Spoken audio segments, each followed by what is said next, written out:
que é melhor que uma obra de deuses e humanos caindo na porrada? Isso mesmo, você acertou! Duas obras de humanos e deuses caindo na porrada. Sim, todo fã de Shumatsu já pensou na possibilidade de termos outros humanos e outros deuses lutando na arena do Ragnarok. E com essas ideias em mente, muitos deles fazem as suas próprias histórias, os chamados Ragnarok fanmades, ou Ragnarok feito por fã em tradução livre. E hoje, num vídeo bastante especial que há muito tempo eu queria fazer, eu irei analisar e avaliar o fã Ragnarok do maior youtuber da comunidade de Shumatsu e também o meu amigo, o Libélula, finado Libélula radioativo, e a sua história Ragnarok, o juízo final.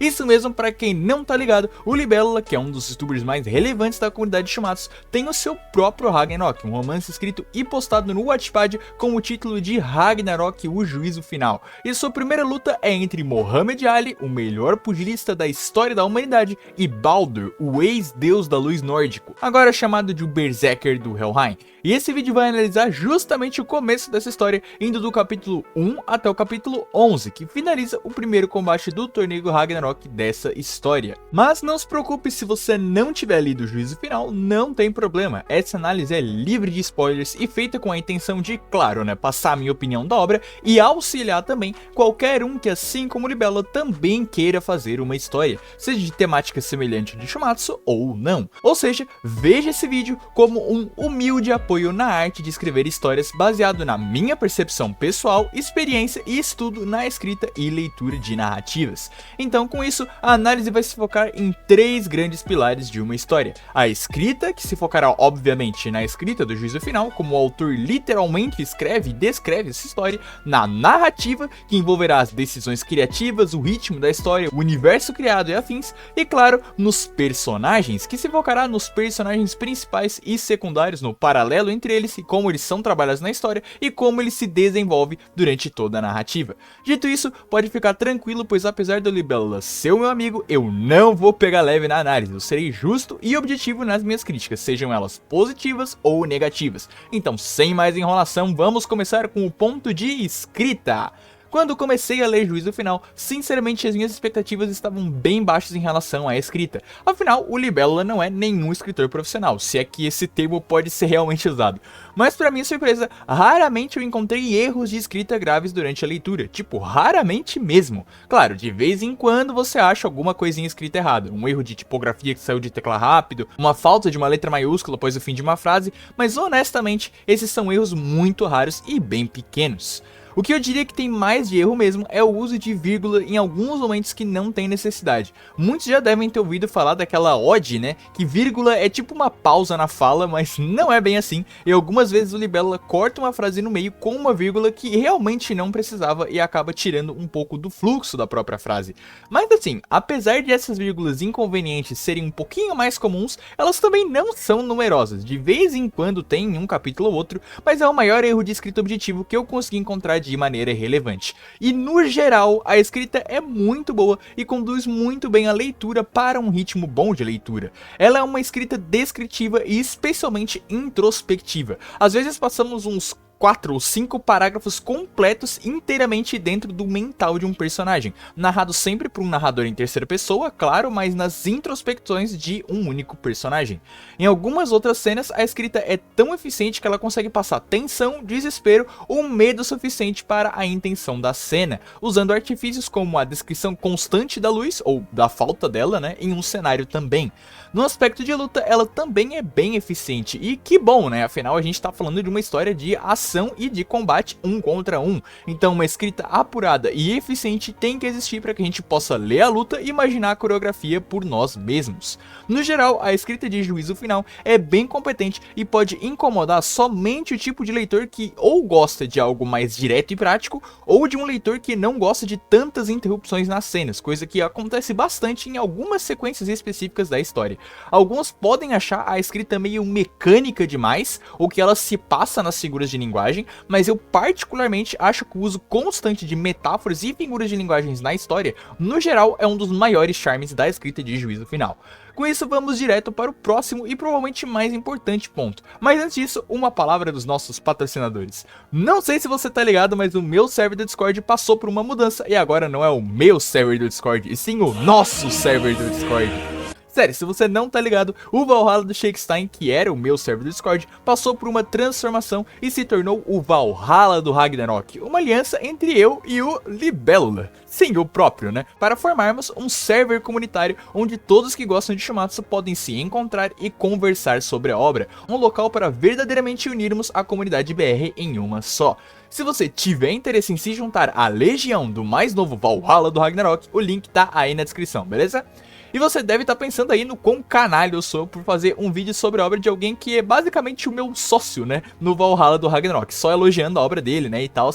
Mas será mesmo que eu vou fazer isso? Como eu falei no começo do vídeo, aqui eu vou ser prático, objetivo e sincero. Então, meus amigos, se preparem e vamos direto para o próximo ponto, a narrativa. E logo de cara eu já quero tirar o elefante da sala de juízo final. Para os que não leram, não se preocupem que eu vou contextualizar para vocês o que talvez seja a maior polêmica da obra, que são os seus capítulos iniciais, mais especificamente os primeiros 3 ou 4 capítulos que não tem luta. Sim, isso mesmo, um Ragnarok onde os primeiros 4 capítulos não tem luta nenhuma. Ao invés de porrada, os 4 capítulos apresentam conceitos importantes da obra, como o surgimento do dito torneio Ragnarok, a apresentação do Conselho Divino, um grupo de deuses relevantes na história, a introdução de personagens relevantes a curto e a longo prazo, o desenvolvimento de plots importantes envolvendo a lore geral desse universo e também o sistema de magias. Mas afinal, colocar os primeiros 4 capítulos da história sem ter nada do torneio que dá o nome a essa história é uma boa decisão ou não é uma boa decisão? Vamos discutir sobre isso.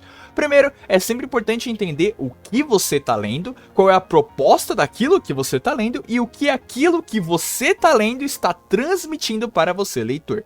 O começo do juízo final é bem expositivo, especialmente os parágrafos iniciais do capítulo 1, que ao invés de começarem em um ponto introspectivo ou no ponto de vista de algum personagem, começam com uma generalização da lore geral do universo, envolvendo o surgir, né, do universo, dos cosmos ali, a relação entre deuses e homens e o desaparecimento misterioso do deus bíblico na história, o deus abraâmico, né, que nesses mesmos 4 capítulos já tem também uma resposta dada aí para o seu mistério. Esse pacing inicial dos primeiros 4 capítulos em específico é bem lento e apenas serve para apresentar personagens de dentro e fora do Ragnarok. É um romance, né, de fato, uma história com um estilo realmente bastante de romance, de livros, né, com capítulos descritivos, com um ritmo não tão acelerado e etc. Ele pega 4 capítulos para explicar como os humanos podem lutar com os deuses, elaborando o conceito dos humanos ascendidos que existe na história, além de apresentar plots envolvendo personagens que nem sequer aparecem na primeira luta, como Lúcifer, Miguel, Beelzebub e outros. Shumatsu, por outro lado, né, pegando de comparação, e vocês já vão entender porque que eu vou comparar com Shumatsu,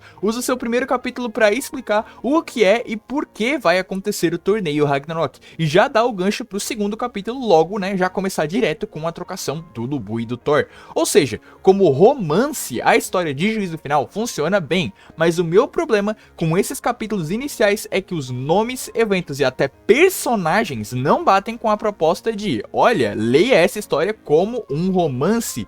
Eles lembram demais o Shumatsu original. Sim, os capítulos iniciais têm diversos conceitos retirados de Shumatsu.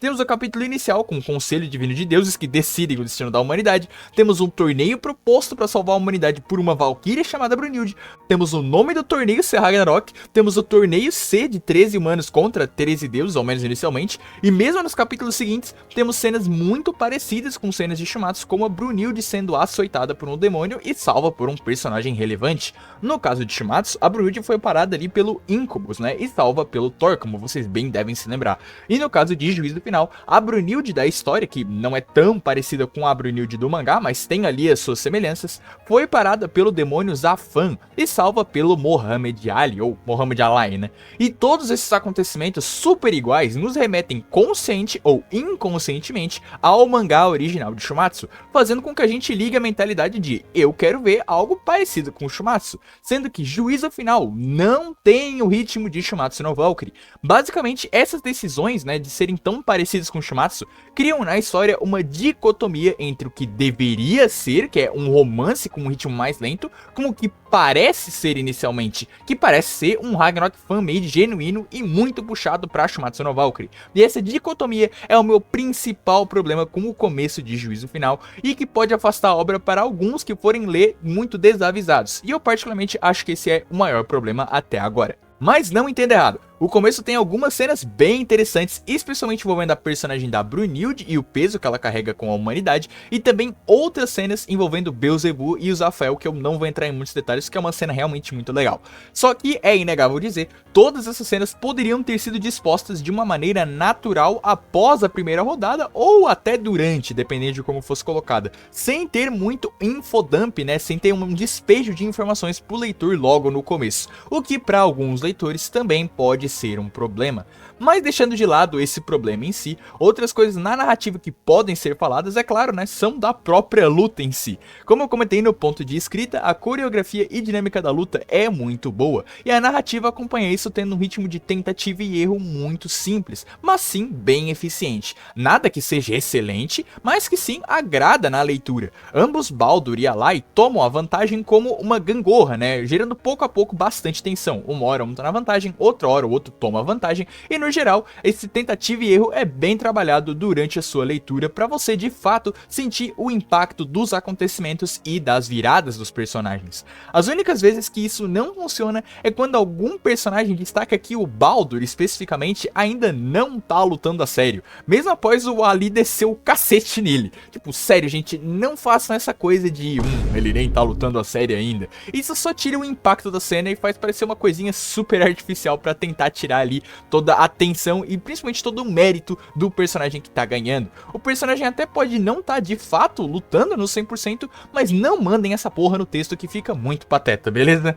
E pra fechar, o que eu achei do sistema de magias? Sim, o juízo final tem uma diferença bem grande para Shumatsu no seu sistema de poder. Enquanto Shumatsu é bem mais marcial e físico, o juízo final tem o literal sistema de poder envolvendo magias, itens divinos e transformações constantes. Para quem não gosta de Shumatsu não ter poderes extravagantes, juízo final te entrega justamente isso, mesmo sendo uma luta teoricamente entre dois lutadores corpo a corpo aqui nessa primeira rodada. Pois é, Baldur e Ali são dois personagens que começam tendo propostas físicas, né? O Baldur tem um estilo de luta muito mais bruto, não vale tudo, bastante grappler até, né? Agarrando bastante seu oponente. E o Ali, obviamente, tem um estilo voltado ao boxe, né? E o começo da luta se foca muito nisso, onde eu particularmente vejo como a melhor parte da luta. Depois, ambos os personagens acabam liberando poderes devastadores e extravagantes, e eu particularmente, na minha opinião, acho que perde um pouquinho da qualidade e proposta da luta no início, além de deixar as descrições dos golpes bem mais confusas para o leitor poder acompanhar o que está acontecendo. Agora, quanto ao sistema de magia em si, ele está sendo muito bem tratado. Temos alguns adendos e detalhes sobre tipos de magias específicos durante a luta e como cada item é um tipo de magia, mas a própria luta em si não chega tipo parar todos os acontecimentos dela para explicar como funciona o sistema de magia. Ela não chega a destruir o ritmo da luta completo. A história vai paulatinamente nos apresentando alguns conceitos e vamos entendendo aos poucos. E claro, por causa disso, justamente ainda não tá todo esse sistema apresentado e explicado na obra, justamente porque ele está sendo explicado aos poucos, né? Com bastante calma, sem dar uma infodump, sem dar uma informação despejada pro leitor nesse aspecto. Então, acerto aí de juízo final de ter calma em explicar e apresentar bem esse sistema literal de magias do universo dele. Pode parecer que na maior parte eu só critiquei, mas não, né? Como eu falei, além desse sistema de magia, a gente também tem a estrutura da luta que é muito boa, com bons ciclos de tentativa e erros entre os personagens. E claro, se comunicando com esses personagens e os seus ideais e traumas. Então, obviamente, vamos direto a eles, ao coração de uma história, os seus personagens. Nessa sessão falarei dos personagens secundários e como eles são trabalhados na história e obviamente dos personagens principais dessa review, que é o Baldur e o Ali, ou o Alai, né, e os seus flashbacks.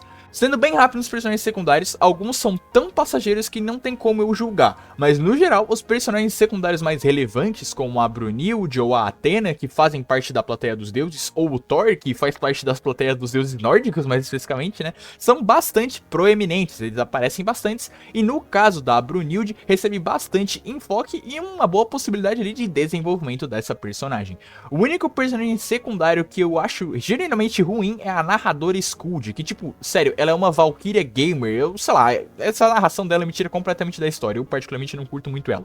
Outro personagem interessante são os membros do Conselho Divino, que são introduzidos logo ali no meio do capítulo 1, os deuses que são supostamente responsáveis pela decisão dos outros deuses, e cada um deles tem a sua própria maneira, tem uma introdução bem legal, com boas descrições, uma boa personalidade, cada uma bem única, né, incluindo a Brunilde e a Athena, que também são introduzidas nessa cena, e todos esses personagens que estão nessa cena geram bastante expectativa no leitor.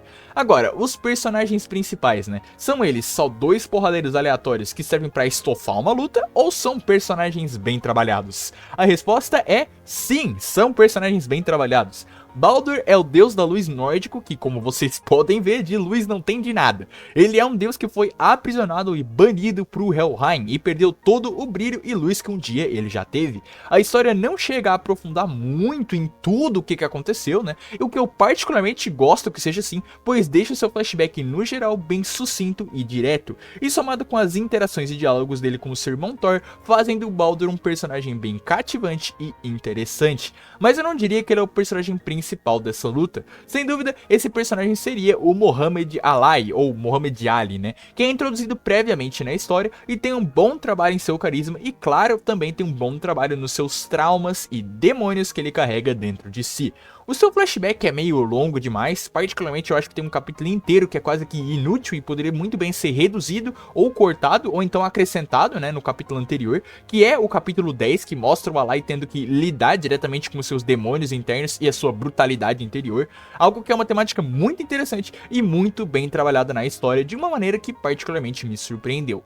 Quando você pensa em Muhammad Ali, você imediatamente pensaria em um personagem, né, adaptando ele, que juízo final traria para um caminho ali de explorar o racismo que o Ali sofria na vida dele, ou então o preconceito religioso que ele sofria, ou enfim, né, todos os julgamentos que ele sofreu em vida. E apesar de sim, esses aspectos estarem notáveis no personagem do Muhammad Ali, o foco desse personagem não é nada disso, e sim ele, um lutador honrado, nobre e gentil, tendo que lidar, tendo que duelar contra a sua vontade interna de destruir, uma batalha interna para não se perder contra o seu lado ruim que ele guarda dentro dele mesmo. E imagino que o paralelo dessa luta então ficou bem óbvio. Baldur é um homem que um dia já brilhou, mas deixou o sentimento de vingança e escuridão tomarem conta do seu eu, e o Ali sofre a mesma coisa. O seu flashback serve justamente para nos mostrar esse lado ruim que ele tem dentro dele e que ele tenta esconder. E na luta, bem, isso é trazido à tona, esse conflito entre os dois personagens serem esse paralelo um do outro. Um que se perdeu e o outro que tenta não se perder. E é provavelmente esse o maior ponto forte do combate, o paralelo entre esses dois. O momento de virada da chave do Alai para ele meio que liberar esse demônio dentro dele, né, eu particularmente não gosto. Como eu falei, eu acho que a luta fica muito exagerada no final, de maneira física mesmo, né, dava pra passar a mensagem da luta sem ser uma explosão de fogo e magia pra todo lado, mas olhando apenas para os personagens, né, excluindo a luta e olhando só pros personagens, realmente o juízo final manda muito bem em sua primeira rodada com esses dois personagens que são muito bem trabalhados. Por isso, dito tudo que eu falei até agora, a minha nota pra Ragnarok, o juízo final do capítulo 1 ao 11, a luta de Muhammad Ali vs Baldur, é uma nota 6 de 10. Uma boa escrita, com um bom ritmo, bons personagens e no geral uma boa leitura, especialmente se você ir com as expectativas certas. Como essa é uma análise apenas da primeira luta e juízo final ainda não lançou as seguintes lutas, teremos que esperar novos capítulos saírem para eu continuar com essa série. Mas para isso, claro, eu preciso do seu apoio, então se curtiu esse tipo de vídeo e ele ajudou você a aprender mais sobre escrita ou só te divertiu mesmo, considere deixar um like e hypar o vídeo se tiver aí no celular para ele alcançar mais pessoas. E claro, se você ainda não leu Ragnarok, o juízo final do Libélula, o link da história tá aí na descrição, então vai dar uma olhada para me dizer o que você achou dela aí nos comentários. Como sempre, agradecimento aos boosters do servidor do Discord, aos membros General de Guerra, João VRK, Saif, Victor Emanuel, Omni, Nada e Darkzin, Imperadores Celestiais, Erin e Martinho D por apoiarem diretamente o canal, e meus agradecimentos a você que ficou até aqui, um abraço e até mais.